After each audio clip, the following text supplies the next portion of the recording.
Bienvenidos a la Iglesia Palabra Viva. Nuestra misión es hacer discípulos por medio de la palabra, para que vivan y den la vida obedeciendo y enseñando la voluntad de Dios, que es Jesús.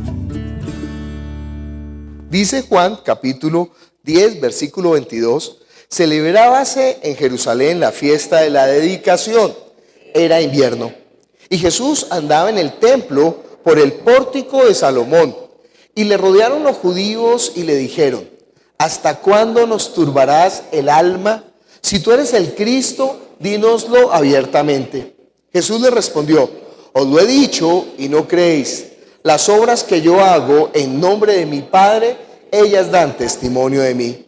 Pero vosotros no creéis, porque no sois de mis ovejas, como os lo he dicho. Mis ovejas oyen mi voz, y yo las conozco y me siguen. Y yo les doy vida eterna, y no perecerán jamás, ni nadie las arrebatará de mi mano. Mi Padre que me las dio es mayor que todos, y nadie las puede arrebatar de la mano de mi Padre. Yo y el Padre uno somos. Entonces los judíos volvieron a tomar piedras para apedrearle.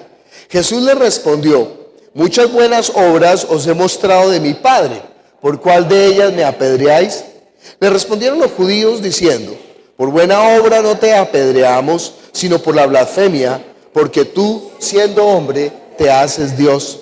Jesús le respondió: ¿no está escrito en vuestra ley, yo dije, dioses sois? Si llamó dioses aquellos a quienes vino la palabra de Dios, y la escritura no puede ser quebrantada, al que el Padre santificó y envió al mundo, vosotros decís: tú blasfemas, porque dije, hijo de Dios soy. Si no hago las obras de mi Padre, no me creáis. Mas si las hago, aunque no me creáis a mí, creedme a las obras, para que conozcáis y creáis que el Padre está en mí y yo en el Padre.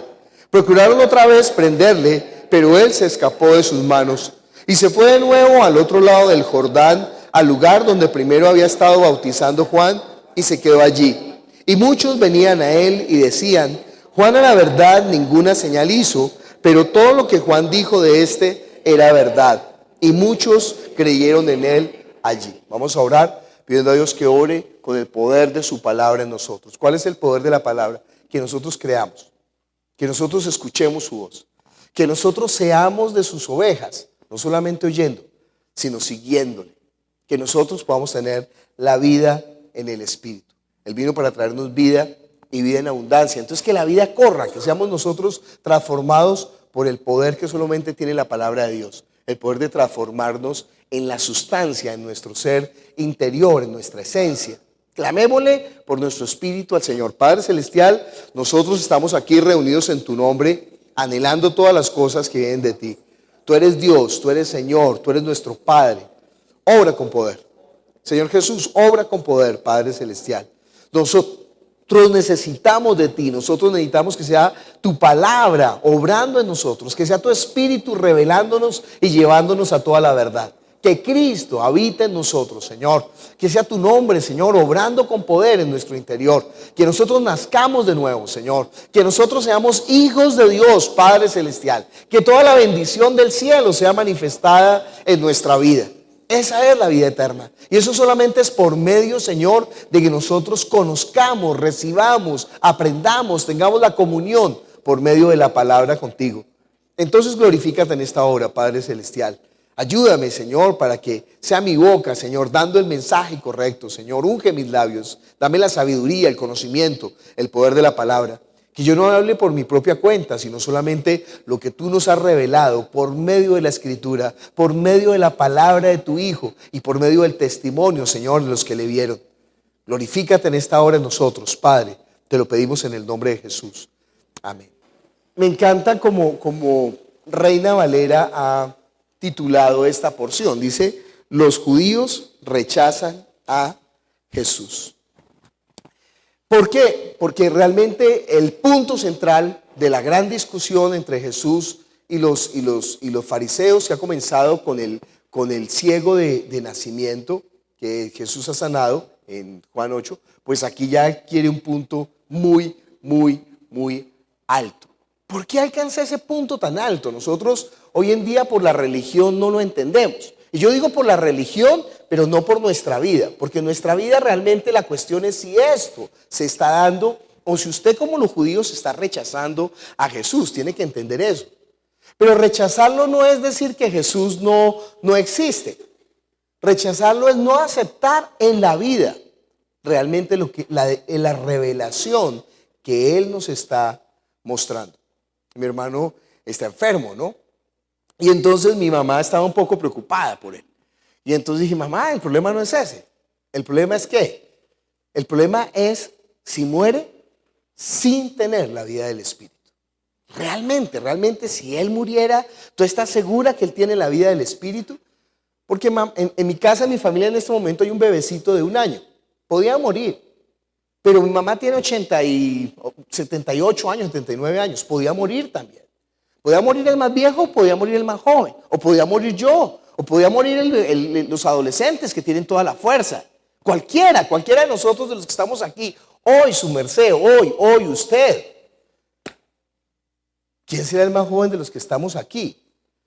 Hoy el más joven de los que estamos aquí, creo que es el hijo de Janet. Podía morir. Pero hoy el más viejo de los que estamos aquí, no lo voy a poner en evidencia, podía morir. Podía morir. Entiende que la muerte no se necesita nada. Me estaba contando Tata, su prima le dio una fiebre y chao. En 3 días, usted entiende que puede morir. El problema no es la muerte física, el problema es la muerte eterna. Y si nosotros no hemos alcanzado la vida, créame, nos vamos a perder por la eternidad. Y nos vamos a perder por la eternidad porque voluntariamente rechazamos el amor de Dios. ¿Usted entiende que ese es el pecado imperdonable?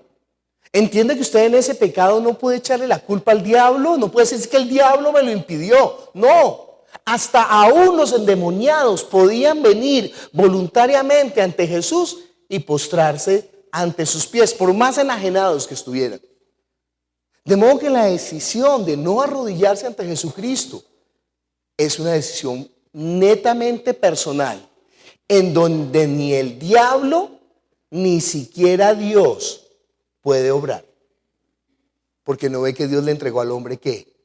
La voluntad.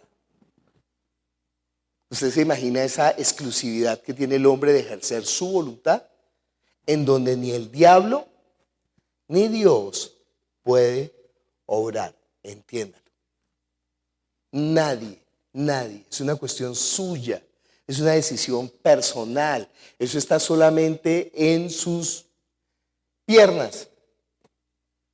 Por eso dice Dios a Job, le dice, párese delante de mí. A ver, yo le voy a preguntar y usted me va a responder. O sea, usted no le puede echar ahí la culpa absolutamente a nadie. Es que mi abuelita, es que mi tatarabuelo, es que usted no sabe mi vida cómo fue de fácil o cómo fue de difícil. Es que usted no sabe, yo estaba en un país donde no permitían. No, yo estoy en un país donde permiten. Es que usted no sabe, en mi casa me lo dieron todo, en mi casa no me dieron nada. Es que yo era hombre o yo era mujer, yo era griego o yo era judío, yo era sabio, yo era un bruto, yo era un adulto o era un niño. No hay excusa ante Dios. Es una decisión netamente personal. Usted decide si realmente se arrodilla delante de Dios. Y esa es la bendición. ¿Sabía eso? La palabra bendición significa rodilla. Y dice, ¿qué tiene que ver rodilla con bendición? ¿No? Uno piensa en la rodilla y dice, ¿por qué tiene que ver la rodilla con la bendición? Pues no es que la bendición solamente es esto. Cuando usted está delante de Dios en esta posición y lo reconoce como Salvador y como Señor. Bueno, hay unos que están así, ¿no? Solamente con la mitad, solamente con media rodilla. Hasta ahí llegan. Porque creen que Jesús pagó por los pecados. Yo no sé si es tan cierto eso. Pero no le quieren entregar su vida. No sé si es tan cierto eso. No sé si uno puede estar a medias con Él. No sé. O es o no es. Yo tengo esa duda, ¿no? Sí se puede, porque hay gente que cree que Jesús pagó por los pecados, pero no le ha entregado la vida. Entonces, bueno, lo que vamos a aprender hoy acerca de Dios es que Dios es uno. Esa es la base fundamental de la vida de fe. Oiga, no solamente en el Antiguo Testamento, no solamente para el pueblo de Israel, sino para nosotros. Mire conmigo Deuteronomio 6:4. Dice, oye Israel, el Señor nuestro Dios, el Señor ¿qué? Uno es, y amarás al Señor tu Dios con todo tu corazón y con toda tu alma y con todas tus fuerzas. Y estas palabras que yo te mando hoy estarán sobre tu corazón. ¿Entiende usted que eso es lo que llaman los judíos la Shema?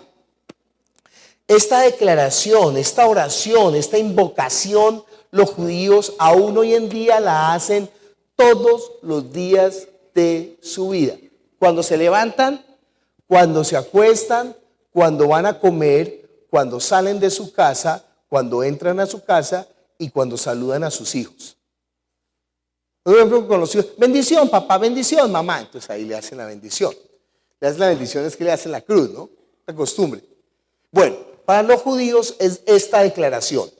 Oye Israel, el Señor, nuestro Dios, el Señor, uno es. Y amarás al Señor tu Dios con todo tu corazón, con toda tu alma y con todas tus fuerzas. Y estas palabras, dice, las repetirás a tus hijos, entrando en tu casa, andando por el camino, al acostarte, cuando te levantes, las atarás como una señal en tu mano, estarán como frontales entre tus ojos, las escribirás en los de tu casa y en tus puertas. Todo el tiempo un judío está repitiendo, oye, oh Israel, el Señor nuestro Dios, el Señor uno es. Mire lo que dice Juan capítulo 17, versículo 3. Usted sabe, ¿no? Jesús está hablando, él es judío y está hablando a los judíos. Por eso la importancia del seminario que vamos a dar por la tarde en enero. Juan capítulo 17, versículo 3. Dice, y esta es la vida eterna, que te conozcan a ti, el único Dios verdadero, y a Jesucristo, a quien has enviado. Esa palabra único o uno es lo mismo. Y cuando está hablando de uno, no está hablando de... Los judíos se pudieron haber confundido en esto, porque ellos pensaban que era número, pero en el idioma hebreo se sabe que no significa unidad. Porque cuando dice, por tanto dejará el hombre a su padre y a su madre, y se unirá a su mujer, y serán una sola carne, en ese versículo está hablando la misma palabra. Entonces se dan cuenta que son dos, son varón y hembra. ¿Quiere que le hable de la familia? Cuando usted está molestando a su mujer, ¿sabe a quién está molestando? A sí mismo. Y cuando está dañando a su esposo, ¿sabe a quién se está dañando? A sí misma, porque usted está dañando su propio cuerpo, que es su pareja, porque se hicieron una sola carne. Si usted se vuelve en la habitación de los demonios, pues va a compartir con el otro también los mismos demonios. Si usted se daña a sí mismo, está dañando a su pareja. Porque son ¿qué? Una sola carne. Y algo particular, porque con esto vamos a terminar. Le estoy adelantando el final. Mire conmigo Efesios capítulo 4. Perdón, Efesios capítulo 5, versículo 29. Dice... Bueno, desde el 28. Así también los maridos deben amar a sus mujeres como a sus mismos cuerpos. El que ama a su mujer, ¿qué? A sí mismo se ama. Pero Pablo no está hablando de esto para hablar de las relaciones matrimoniales, aunque está hablando de las relaciones matrimoniales. Siga leyendo conmigo. Porque nadie aborreció jamás su propia carne, sino que la sustenta y la cuida, como también Cristo a la iglesia, porque somos miembros de su cuerpo, de su carne y de sus huesos. Por esto dejará el hombre a su padre y a su madre, y se unirá a su mujer, y los dos serán una sola carne. Grande es este misterio, mas yo digo esto respecto de Cristo y de la iglesia. Cristo y la iglesia son ¿qué? una sola carne, uno solo. La mujer y el hombre son una sola carne. Cristo y la iglesia son una sola carne. Cristo y el Padre son uno solo. Yo y el Padre, uno somos. ¿Usted entiende esa revolución para los judíos?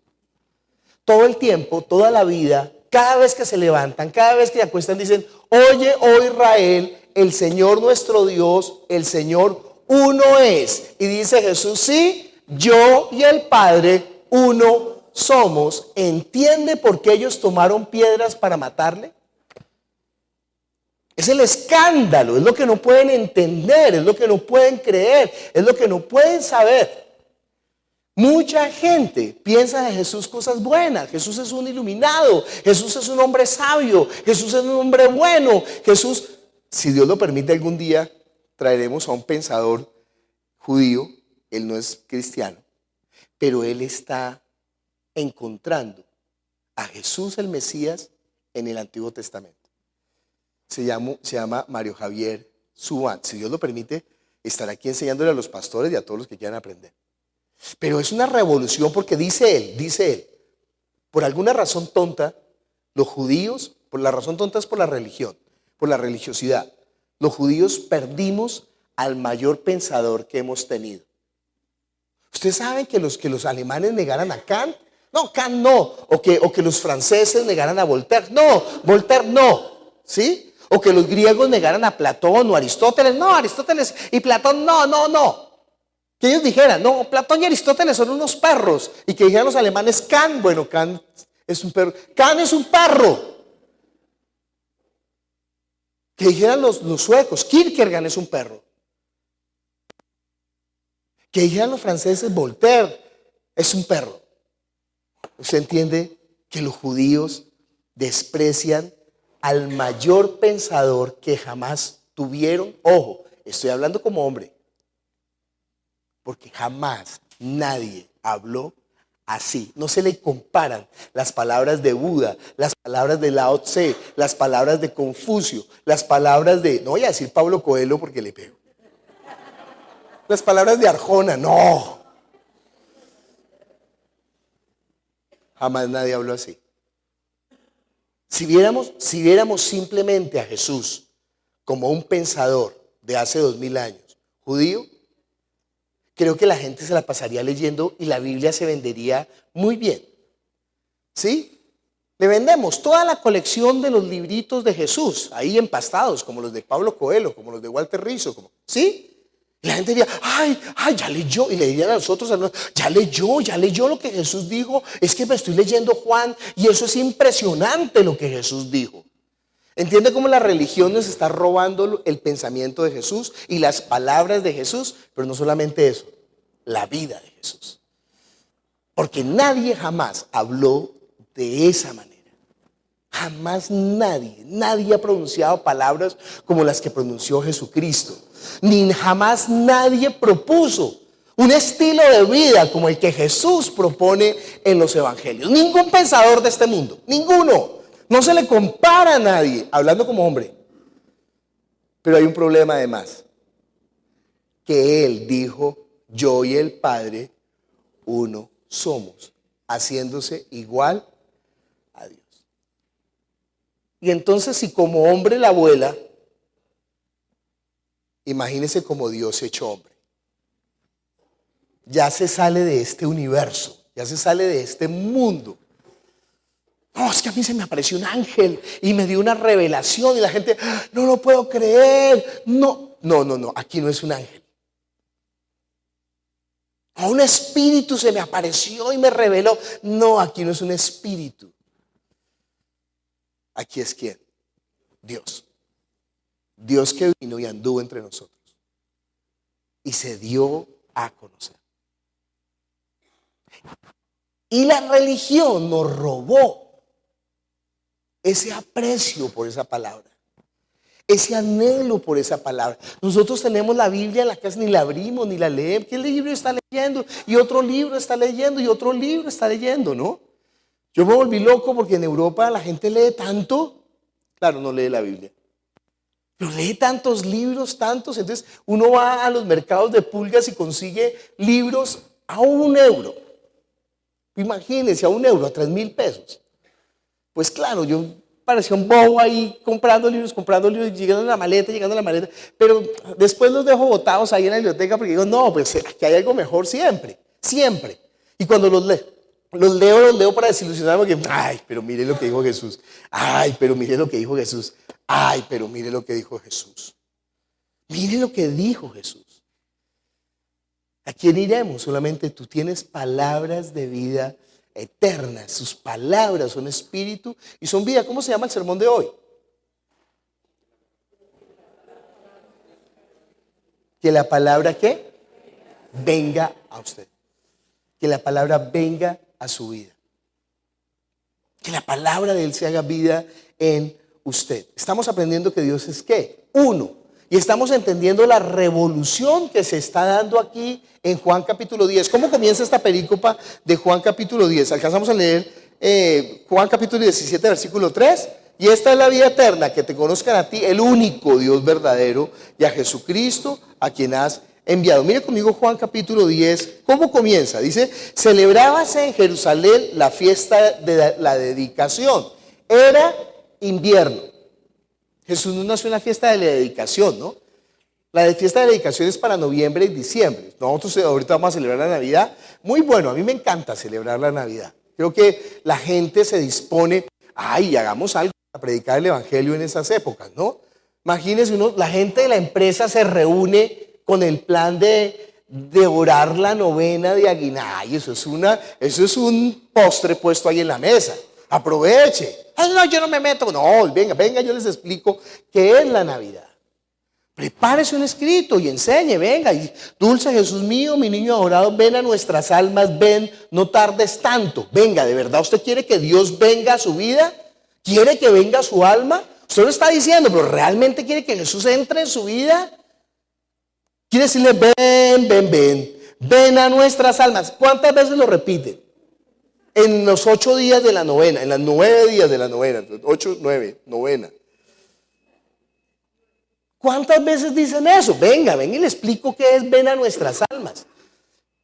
Buen y benignísimo Dios de infinita caridad, que tanto amasteis a los hombres, que nos disteis en vuestro Hijo la mejor prenda de vuestro amor, para que hecho hombre en las entrañas de una virgen naciese en un pesebre para nuestra salud y remedio. Yo, en nombre de todos los mortales, os doy infinitas gracias por tan soberano beneficio. Usted sabe lo que estamos diciendo, usted sabe lo que está diciendo ahí, todos los años lo ha dicho, sabe lo que está, venga y le explico, que es decirle que ven a nuestras almas, ¿sí?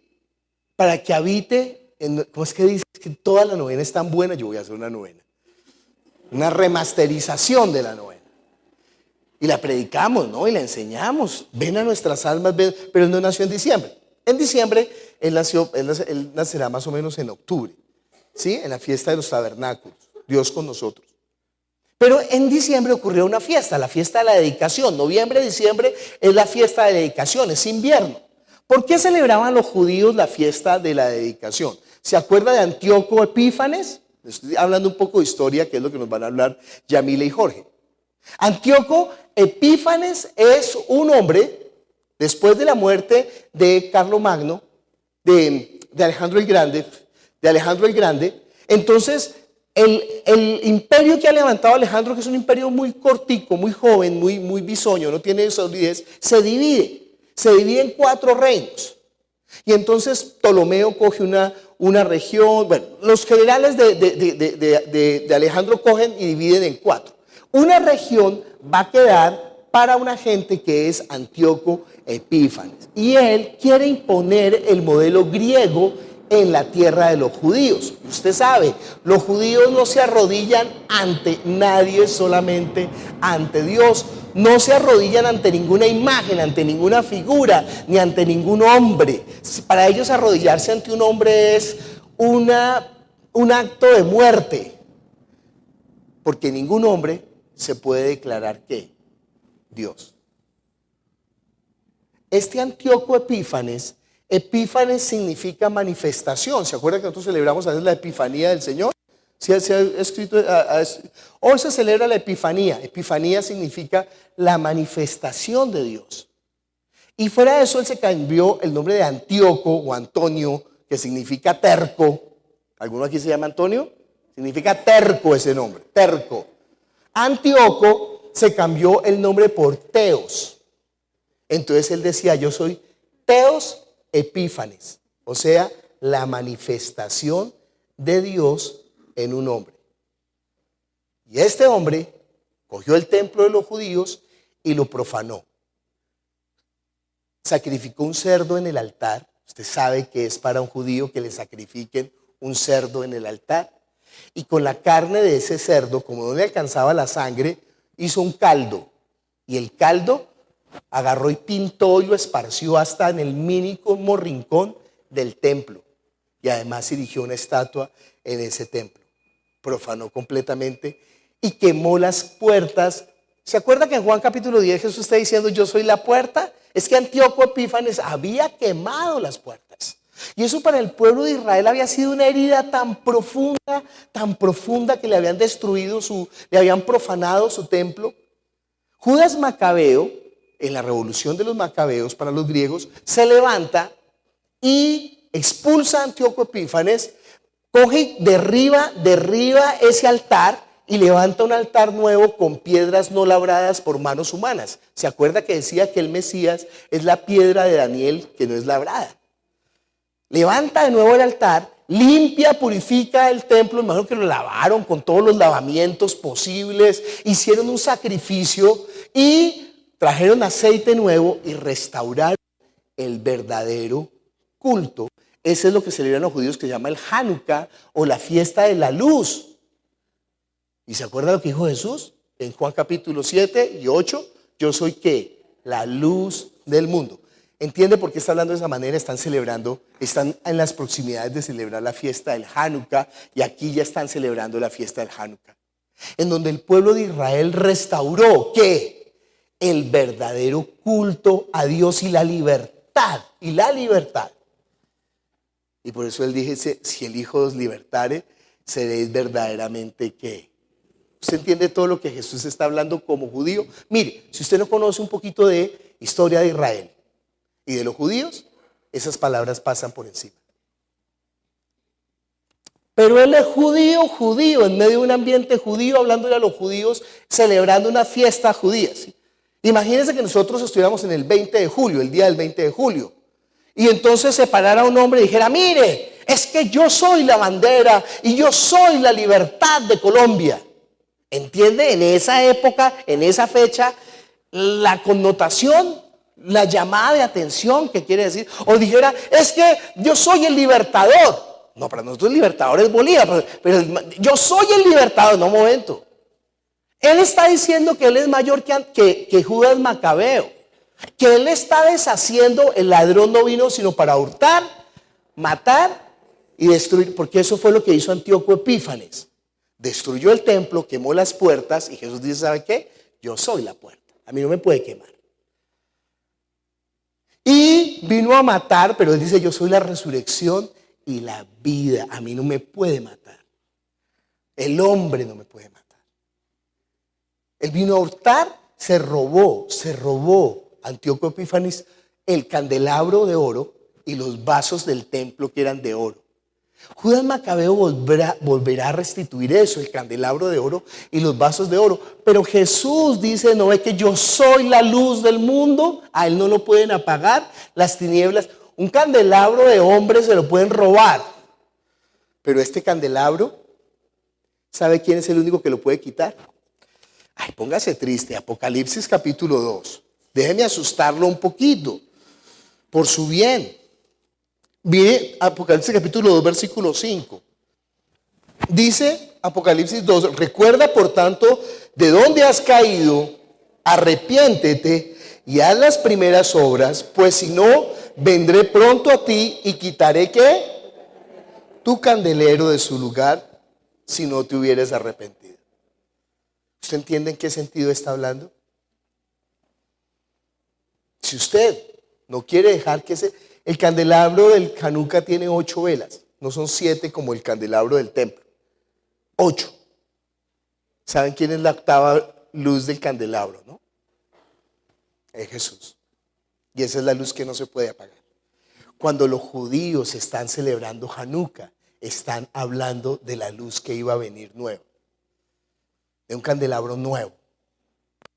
Pero si usted no quiere estimar esa luz, Él mismo vendrá y quitará su candelabro de su lugar. Por eso usted no puede jugar con su salvación. Por eso usted no puede jugar con su vida de fe. Por eso usted tiene que mantener ese candelabro lleno de aceite. Ojo, no es el aceite que están vendiendo a la salida. Todavía la iglesia está pensando que es un aceite.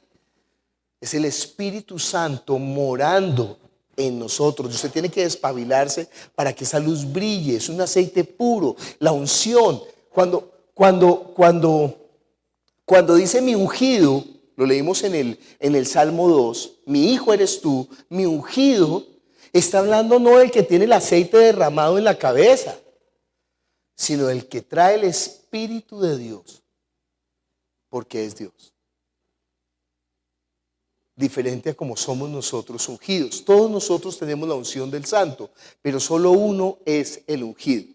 ¿Usted entiende eso? Vamos a verlo por qué. Entonces estamos hablando de Juan capítulo 10. ¿Se celebraba cuál fiesta? La de la dedicación. ¿Sí? Se celebraba la fiesta de la dedicación. Antíoco Epífanes, libertad y restauración del culto verdadero. Eso significa Hanukkah. Se celebra la libertad y la restauración del culto verdadero. Jesús le va a decir a la mujer samaritana: mujer, créeme, la hora viene y ahora es cuando los verdaderos adoradores adorarán al Padre. ¿En qué? En espíritu y en verdad. Porque tales adoradores busca que le adoren. Dios es espíritu y los que le adoran en espíritu y en verdad es necesario que le adoren. Tan bonito, ¿no? Que es conocer de cada parte de la Biblia bien. Pero desde la Biblia, no desde las mentiras que dicen en la teología, sino realmente desde la Biblia. Dice después, y le rodearon los judíos y le dijeron: ¿hasta cuándo nos turbarás el alma? Si tú eres el Cristo, ¿qué? Dínoslo abiertamente. Ellos necesitan, ¿tú eres el ungido? ¿Tú eres sobre quien está el Espíritu del Señor?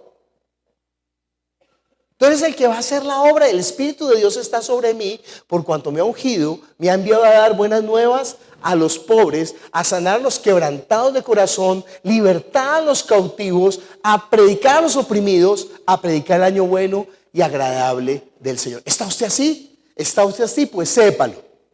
Él vino para darle libertad. Sépalo. Él vino para abrir esa cárcel. Sépalo. Él vino para quitarle esa esclavitud que Satanás había puesto sobre usted. Él es el buen pastor. Satanás vino a hurtar, matar y destruir. Él vino para darle vida y vida en abundancia. Pero entiéndalo, usted toma la decisión bajo quién coloca su vida. ¿Usted entiende eso?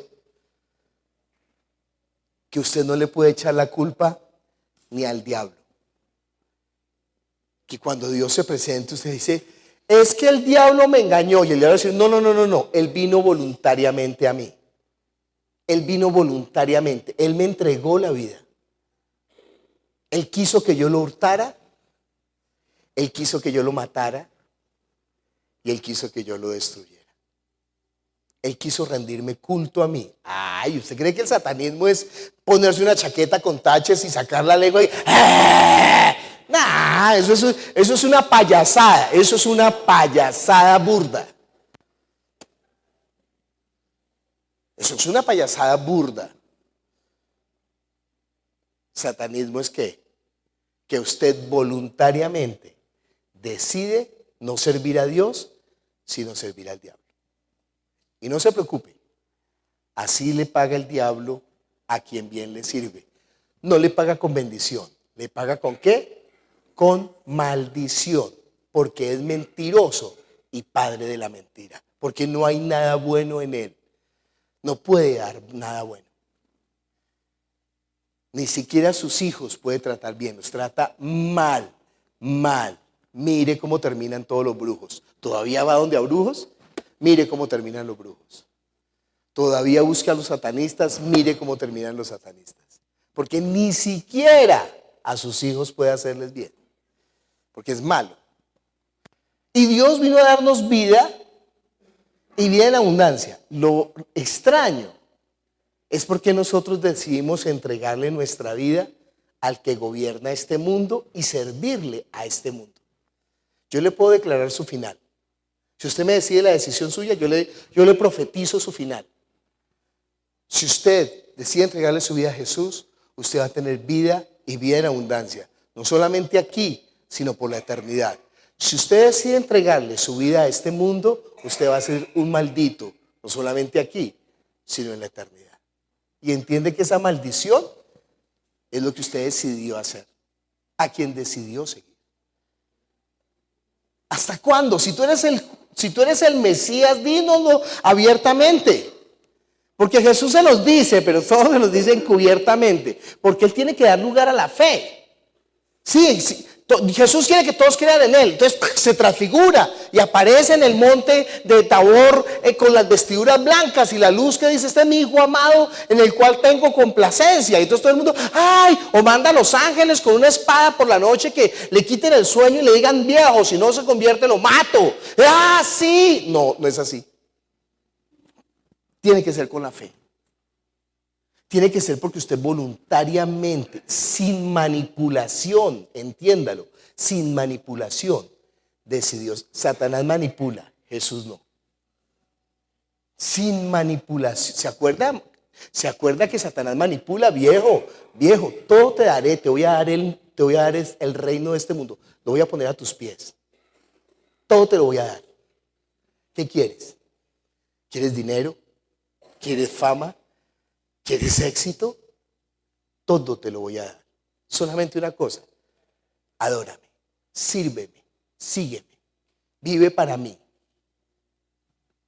En cambio Jesús le dice: ¿quieres seguirme? Le prometo que va a tener aflicción. Le prometo que va a tener que cargar su cruz. Y le prometo que va a tener que renunciar a su propia vida. Y entonces usted dice: no, perdón Jesús, pero diablo es diablo. ¿De verdad? ¿No ha entendido? ¿No ha entendido todavía? Pero Jesús le dijo a los discípulos: ¿sabe qué? Así, se los digo en secreto, 100 veces más en esta tierra. No hay quien haya dejado por mí que no reciba en esta tierra. Voy a Cuba, tengo 5 casas en Cuba. Gente que me ha dicho: yo lo recibo en mi casa. No se vaya a quedar en otro lugar que no sea en mi casa. Oiga, lo espero en mi casa.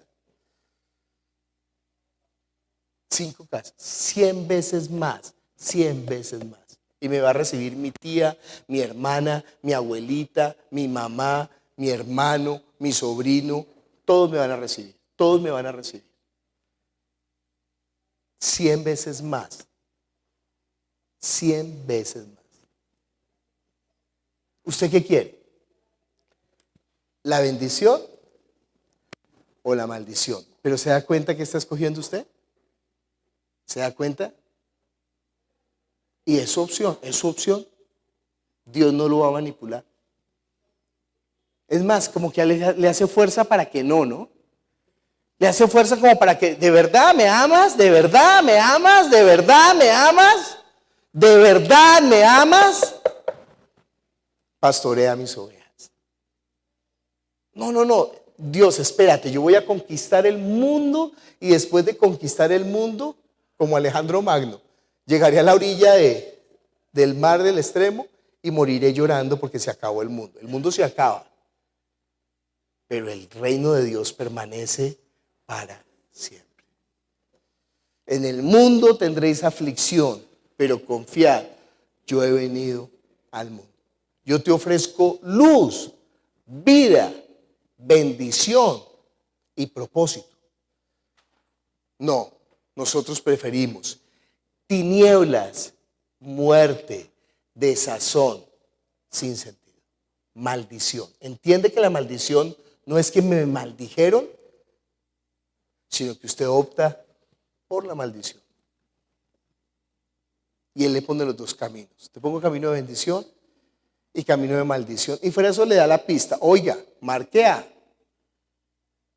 Escoja la bendición para que viva. Pero usted dice, ay, no. Es que a mí la verdad Satanás me cae muy bien. Y usted escoge, ojo, usted escoge por Satanás. Voluntariamente se lo digo. Usted escoge, no le puede echar la culpa ni a Dios, ni al diablo, ni al mundo, ni a los demonios, ni a su familia, ni a la falta de dinero, ni al exceso, ni a la salud, ni a la enfermedad. Usted escoge voluntariamente a quién va a seguir. Dice ahí, Jesús le respondió, os lo he dicho, y no, ¿entiende qué es no creer? ¿Y no creéis? Las obras que yo hago en nombre de mi Padre, ellas dan testimonio de mí. En el Antiguo Testamento estaba escrito todo lo que el Mesías iba a hacer. Y Jesús lo está cumpliendo. Los ciegos ven, los cojos andan, los muertos son resucitados y a los pobres es predicado el Evangelio. ¿Quieren más señales? ¿Quieren más señales? Estaban escritas 1700 años antes. Están escritas todas las profecías. A los 1000 años más profecías, 700 años más profecías, 600 años más profecías, 500 años más profecías, 400 años más profecías. ¿Dónde iban a nacer? ¿Cómo iba a morir? ¿Cuánto iban a pagar por él? Todo lo que estamos leyendo son profecías. ¿Necesita más? Para creer, les dice Jesús a ellos. Pero vosotros no creéis, ¿por qué? Porque no sois de mis ovejas como los. Mis ovejas oyen mi voz y yo las conozco y me siguen. Las ovejas, por eso le decía, no solamente es oír la voz. Ser oveja es ¿qué? Seguir. No son los oidores, sino los hacedores. Una mujer en medio de la multitud se paró y le dijo, bienaventurado los pechos que mamaste y el vientre que te dio a luz. Y él dijo, sí, pero más bienaventurado es el que oye la palabra de Dios y la hace. Usted sabe que usted puede ser más bienaventurado incluso que la Virgen María, que le dijo, bien le dijo la prima Elizabeth, le dijo, bienaventurada eres. Todas las mujeres te dirán bienaventurada, porque solamente una podría ser la madre del Mesías. Esa bienaventuranza solamente, bendita tú entre todas las mujeres, otra vez la novena de aguinaldos. Bendita tú, sí, solamente ella podía tener esa bendición. Pero hay una bendición más grande. Lo dijo Jesús. Más bienaventurado el que oye la palabra de Dios y me sigue. ¿Quiere una bendición mayor? ¿O quiere la maldición? También, téngala. ¿Quiere ser un maldito? Séalo. ¿Quiere estar en muerte? Esté muerto. ¿Quiere estar en tinieblas? Sea ciego. Séalo. No le vaya a echar la culpa a Dios, eso sí. Por lo menos asuma su decisión. Pero quiere ser un maldito, séalo. Dios no lo va a obligar. Pero Él nos dio la bendición en Cristo Jesús. Nos la ofrece como un regalo para todo el que cree. ¿Se da cuenta que no tenemos excusa? No tenemos excusa. No, Señor, es que era difícil para mí creer. ¿Por qué? ¿Le era difícil arrodillarse ante el amor? ¿Ante el amor? Mis ovejas oyen mi voz y yo las conozco y me siguen, y yo les doy vida eterna y no perecerán jamás, ni nadie las arrebatará de mi mano.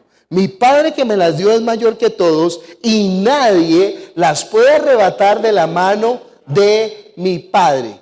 ¿Se da cuenta que el diablo no puede sacarlo a usted del camino de Dios? No puede. Solamente ¿quién puede? Ni siquiera Dios puede y no quiere. Solamente ¿quién es el único que puede sacarlo a usted del camino de Dios? No es su pareja, no son sus hijos, no son las situaciones económicas, no son el Estado, no es el gobierno, no es la política, no es el mundo, no es ni lo alto, ni lo profundo, ni principados, ni potestades, ni peligros, ni angustias, ni tribulaciones. Nada nos puede separar del amor de Dios que es en Cristo Jesús, Señor nuestro. Solamente usted decide apartarse de Dios. Por eso va a ser juzgado. Porque nada. Al contrario. ¿Se acuerda de esa fábula que había del viento, el sol y ¿qué más es? Y la lluvia, que dicen que le van a quitar un abrigo a un hombre y un sombrero. ¿Quién le quita el sombrero? Dice el viento, yo se lo voy a quitar. Y él dice, y el hombre más agarra el abrigo y más agarra el sombrero. ¿Quién era el otro? ¿La lluvia era? No me acuerdo, ¿no? No, el último es el sol, pero son tres. Y cuando viene el sol, ese es el peligro de la comodidad en la vida de fe. Como no está sufriendo, como todo le está yendo bien, como se está parando sobre el mundo que Satanás le está ofreciendo, entonces usted dice, ay, ¿sabe qué? Chao sombrero y fuera de mi vestido. Listo, le gané. 30 monedas por su alma. Barata me salió. Barata me salió su alma. 30 monedas. Lo compró facilito. ¿Cuánto vale? ¿Cuánto vale su alma? Para Dios, la sangre de su hijo. Para Satanás, 30 monedas. Se las va a dar. No se preocupe. Se las dará. Dice ahí, y yo les doy vida eterna y no perecerán jamás, ni nadie las arrebatará de mi mano. Mi Padre que me las dio es mayor que todos y nadie las puede arrebatar. Nadie, solamente usted las puede arrebatar de la mano de mi Padre. Yo y el Padre, ¿qué? Uno, y esa es la revolución. Entonces los judíos volvieron a tomar piedras para apedrearle. ¿Entiende por qué?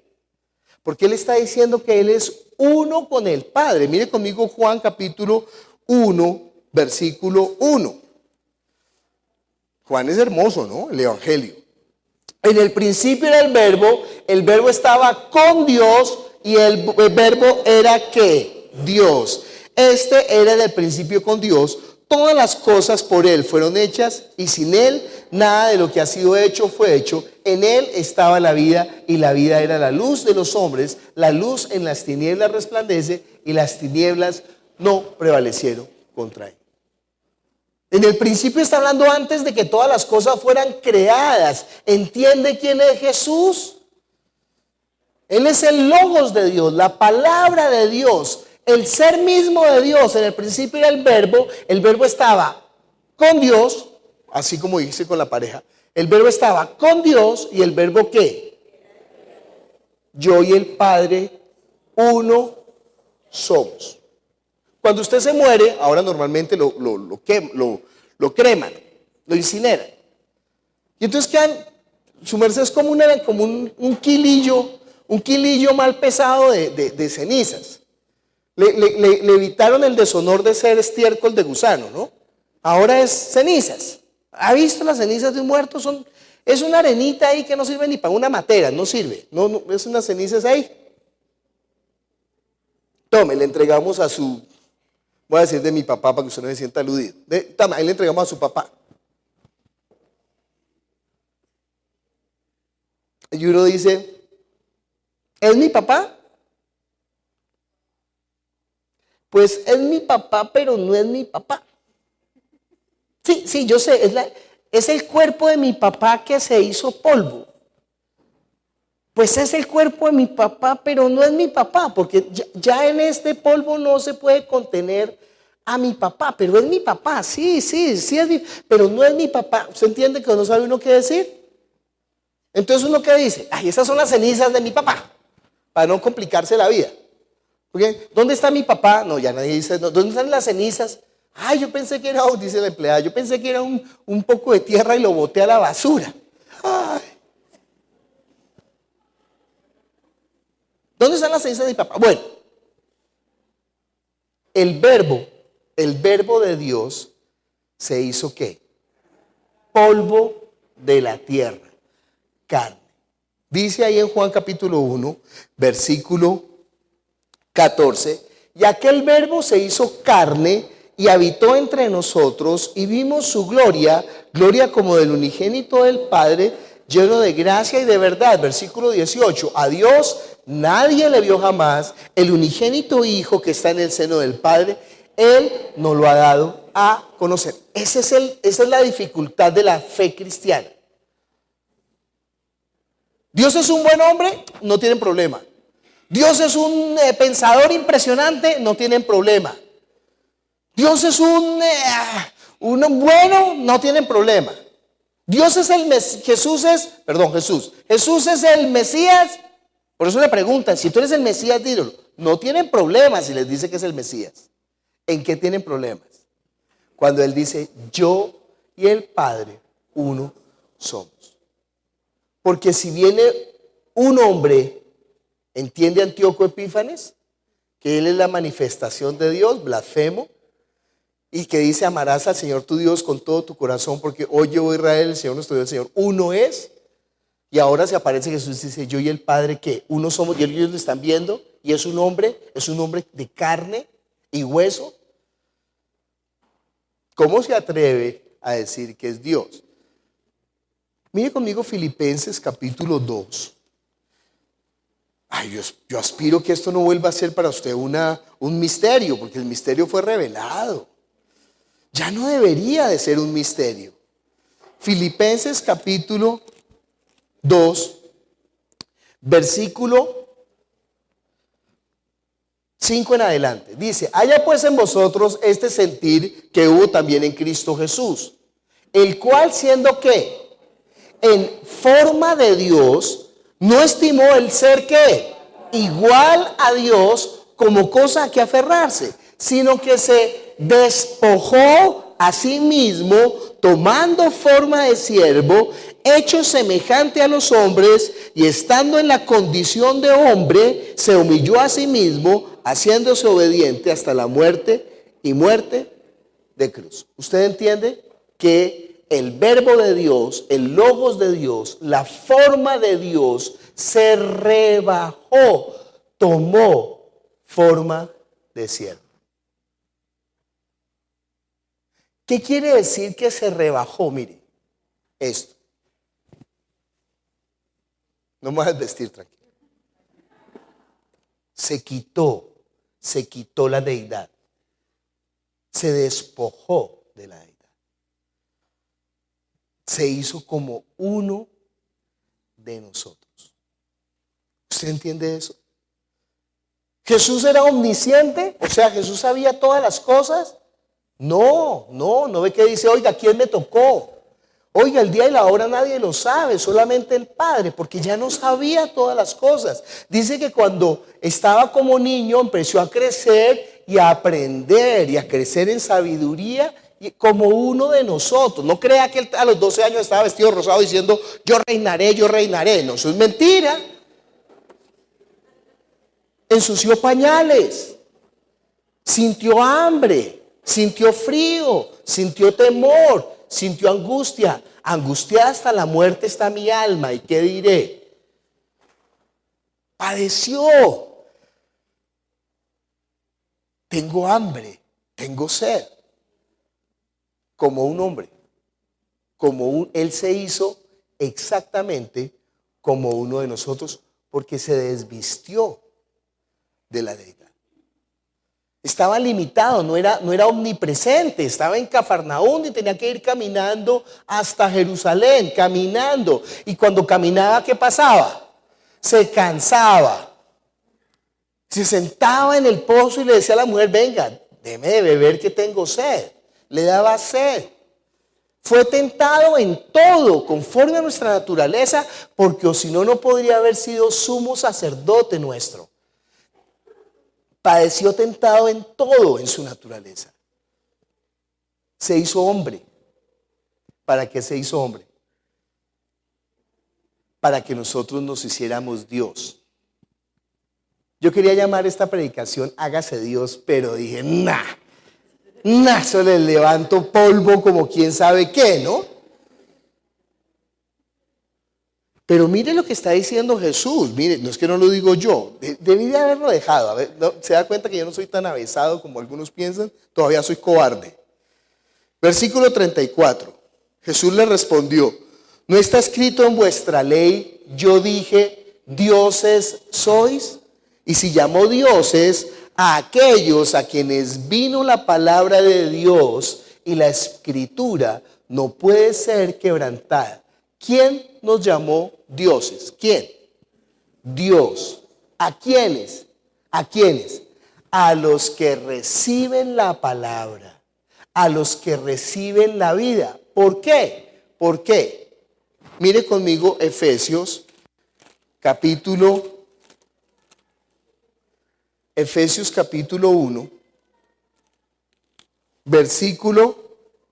voy a leer desde el versículo 15. Por esta causa también yo, habiendo oído de vuestra fe en el Señor Jesús y de vuestro amor para con todos los santos, no ceso de dar gracias por vosotros, haciendo memoria de vosotros en mis oraciones, para que el Dios de nuestro Señor Jesucristo, el Padre de gloria, os dé espíritu de sabiduría y de revelación en el conocimiento de Él, alumbrando los ojos de vuestro entendimiento, para que sepáis cuál es la esperanza a la que Él os ha llamado, cuál es la riqueza de la gloria de su herencia en los santos, y cuál la supereminente grandeza de su poder para con nosotros los que creemos, según la operación del poder de su fuerza, la cual operó en Cristo, que resucitándole de los muertos, sentándole a su diestra en los lugares celestiales, sobre todo principado, autoridad y poder y señorío, y sobre todo nombre que se nombra, no solo en este siglo, sino también en el venidero. Y sometió ¿qué? Todas las cosas bajo sus pies, y lo dio por cabeza sobre todas las cosas. ¿A quién? A la iglesia, la cual es ¿qué? Su cuerpo, la plenitud de aquel que lo llena todo en todo. ¿Entiende por qué somos dioses? ¿Por qué? Porque la palabra mora en nosotros, porque el Espíritu mora en nosotros, porque somos miembros de su cuerpo, de su carne y de sus huesos. ¿Entiende eso? Y el Espíritu de Dios ahora mora en nosotros, tomándonos como... Eso no es una figura, eso es la verdad. Si usted ha nacido de nuevo, el Espíritu de Dios está en usted. Y usted es un dedo de Dios, usted es una oreja de Dios, un ojo de Dios. ¿Usted, ¿en dónde? ¿En dónde? ¿En dónde? En esta tierra. Mire conmigo, Colosenses capítulo 3, versículo 9. No mintáis los unos a los otros, habiéndoos ¿qué? Despojado del viejo hombre con sus hechos, ¿y qué? Y revestidos del nuevo, el cual conforme a la imagen del que lo creó se va renovando hasta el conocimiento pleno, donde no hay griego ni judío, ni circuncisión, bárbaro ni escita, siervo ni libre, sino que Cristo es el todo. ¿Y qué? En todos, vestidos pues como escogidos de Dios. Santo. ¿Entiende que usted también tiene que desnudarse? ¿Entiende que usted también tiene que despojarse? ¿De qué tiene que despojarse usted? ¿De qué se despojó él? De ser igual a Dios, para hacerse como uno de nosotros. Para que ahora nosotros nos despojemos ¿de qué? Despójese del viejo hombre, viejo. Desvístase del viejo hombre. Deje de servir a Satanás. ¿Usted todavía está recordando su pasado? ¿Todavía no puede perdonar? ¿Todavía está en amargura? ¿Todavía está en cárcel? ¿Todavía está en prisión? ¿Todavía está en oscuridad? ¿Todavía es miserable? ¿Todavía es ciego? ¿Todavía no puede? ¿Todavía no? ¿Entiende que el problema no es de Dios, ni el problema es del diablo? El problema es de quién. ¿No se quiere despojar de la miseria? ¿Quiere ser maldito todavía? ¿Quiere ser miserable todavía? ¿Quiere ser ciego todavía? ¿Quiere ser pobre todavía? ¿Quiere ser mísero todavía? ¿O quiere vestirse de Jesús? Tan raro, ¿no? Somos humanos. Ay, pero humanos mal. Pero humanos mal. Porque por otro lado nuestro ser humano anhela, ay, yo quiero ser como Él. Que Cristo habite en nosotros, que nosotros que nos despojemos del viejo hombre y que nos vistamos de Él. Que empecemos a andar como Él anduvo. A los que vino la palabra, a los que le recibieron, reciba la palabra. Entiende que recibir la palabra es más que decir sí, yo creo, pero sigue en la misma condición, viejo. pero sigue igual de desgraciado, entonces no ha nacido de nuevo. Reciba la palabra, ¿qué es lo primero que tiene que recibir? Él pagó por sus pecados, ya olvídese del pasado, ya usted es una nueva criatura en Cristo, no más, vístase con la sangre de Él. Lave sus ropas en la sangre de Él y empiece a andar en su justicia. Pues no solamente lave sus ropas, ahora comience a andar en vida nueva. Desvístase del viejo hombre que le servía a Satanás, eso es el bautismo. Y levántese ahora de las aguas como el Hijo de Dios, empiece a vivir para Él. Vamos a orar, pongámonos de pie y digámosle, sí, ese es nuestro deseo, Señor. Nosotros queremos, no más, no más, no más, no más, no más. ¿Cómo le vamos a servir a Satanás? ¿Cómo le vamos a servir a Satanás que vino a hurtar, matar y destruir? Pero tú viniste a darnos libertad, vida nueva, vida en abundancia, Señor. ¿Por qué vamos a recordar el pasado? Si el pasado quedó en la cruz contigo, Señor, allí clavado, tú llevaste nuestras enfermedades, tú llevaste nuestras dolencias, todas las actas y los decretos que se habían levantado contra nosotros, los expusiste públicamente en la cruz del Calvario. Pagaste por nosotros y ahora nos das de tu espíritu para que nazcamos de nuevo. Todo nuestro pasado queda borrado, ya no hay padre, ya no hay madre, ya no hay abuelo, ya no hay generación, ya no hay maldición generacional. Es una mentira, ya no hay maldición generacional. Porque ahora nosotros somos hijos tuyos, nuevas criaturas. Hemos recibido tu génesis, Señor. Hemos recibido tu sangre.